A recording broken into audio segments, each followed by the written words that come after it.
সকলো শেষ কৰি পেলালে প্ৰধান শিক্ষকে কৈছিল মোৰ ভাগ্যই বেয়া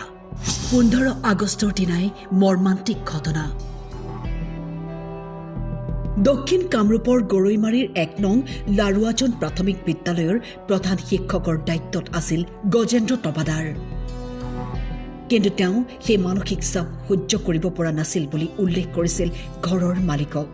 তেখেতে মোৰ লগত অলপ ডিল কৰিছিলে আজি 3-4 দিন হ'ল তাৰ মানে বহুত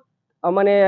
ট্ৰান্সফাৰৰ কাৰণে তেখেতে বহুত চেষ্টা কৰিছে না মিউচুৱেল ট্ৰান্সফাৰ বিলাক হৈ আছে চৰকাৰে কৰি আছে দি আছে কিন্তু তেখেতে কৰি আছে যদিও তেখেতৰ হৈ থকা নাই তে হৈ নাথাকিলে 2-3 বাৰকে এনেকৈ কৰিলে তেখেতে নহল সেই কথাটো মোৰ লগত ডিল কৰিলে ক'লে দাদা এনে কথা মোৰ ভাগ্যই বেয়া তেনেকৈ ক'লে তে মই বোলো কি হ'ব দিয়ক আপুনি কৰি থাককচোন কি অসুবিধা আছে তাৰ পাছত ইতিমধ্যে তেখেতৰ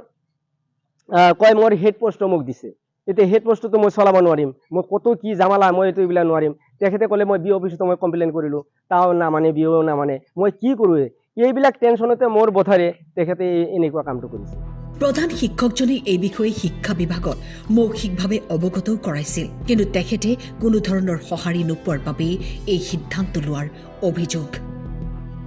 2 কন্যা সন্তানক এৰি প্ৰধান শিক্ষকজনে সকলো নিঃশেষ কৰাৰ ঘটনাই অঞ্চলজুৰি চাঞ্চল্যৰ সৃষ্টি কৰে কুন্তলীৰ পৰা ৰেজাউল কবিৰৰ ৰিপৰ্ট টাইম 8